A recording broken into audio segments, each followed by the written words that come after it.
Next up we got Darth Sidious, aka Emperor Palpatine figure, which also comes with 30 points of articulation and is the same articulation as the Chancellor Palpatine figure I just showed you. So I'll show you the head. Moves forward, up and 360 degrees all the way around. And notice that for this head sculpt there are no sideburns, just really long hair that passes ears.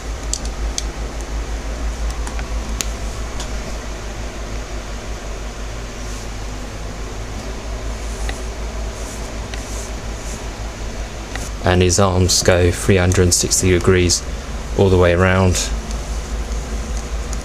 out, up, then in,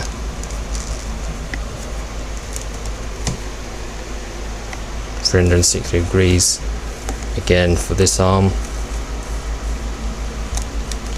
and double-ended shoulder joints for the elbows, but his elbow only goes up as that much. And hands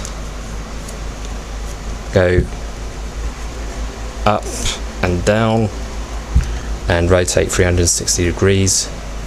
And also there's another joint at the wrist that let his arm go round 360 degrees again, same as the other side, up and down.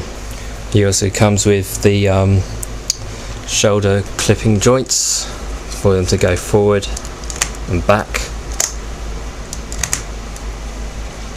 and torso forward, up and left and right. This figure entirely has the unique difference in its skin colour.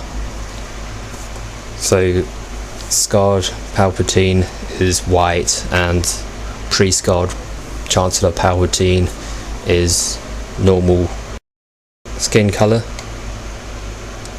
The same colours are for the bodies, not just for the heads and hands, it's for the entire body, so they're being specifically designed for those particular characters. And before I talk about the legs articulation, I'll show you one thing that's pretty disappointing about the costume for this figure, is that under his main robe is a dress, a black dress, and it's sleeveless. So if I were to slightly lower this to show you, you can see his shoulders. When Voices of the Republic reviewed this figure, I found it quite funny when they talked about this, and under this skirt-like dress is absolutely nothing. His bare legs with boots, and I think that looks a bit girlish and disappointing. Not movie accurate either, because when I saw the bit in Revenge of the Sith when Yoda force pushes him when he's collapsing over his throne and tumbling, you see he's dressed with trousers and boots going over the trousers.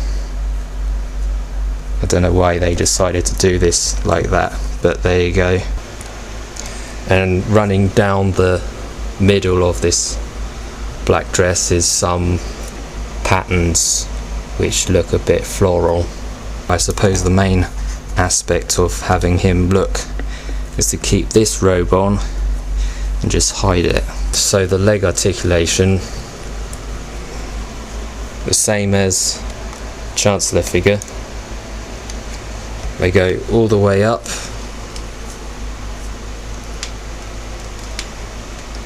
and here's a closer view of the double joints. Goes all the way in up to there. This side is bending this side isn't. Same for the other side. And thighs turn here, legs turn up and down, out, and his feet rotate 360 degrees, and there's his six-pack and his chest,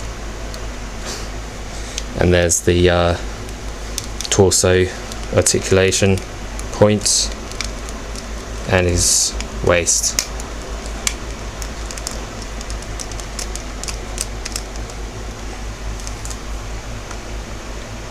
Now, because of his inner dress, his leg poses can be a bit restricted unless you pull the skirt up, show his legs. But I'm going to try anyway. If I wanted to do a sort of a stretch out combat pose, you'll have to look kind of like this.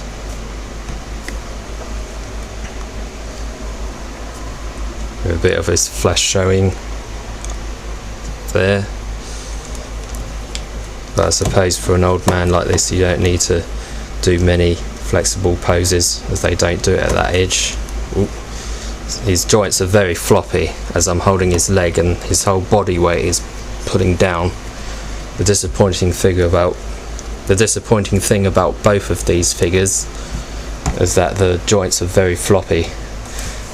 It's not just been like this over time of me having it and using it, but the skeletal bodies haven't been made very well. There's a floppiness, waist going in and out, and followed by leg joints, and the arms I think are a little firmer, but they don't always let you position them how you want them to look. Sometimes if you have the arms halfway up to do a specific pose, they just bend back down automatically, like that. But still good figure anyway. And I have to say about these hands is that they've been quite well painted and detailed, as they come with the long fingernails and the slightly red painted fingertips to show that raw look. And the other hands he comes with are two gesture hands, and again the long fingernails and the red tips just before the nails themselves on the fingers.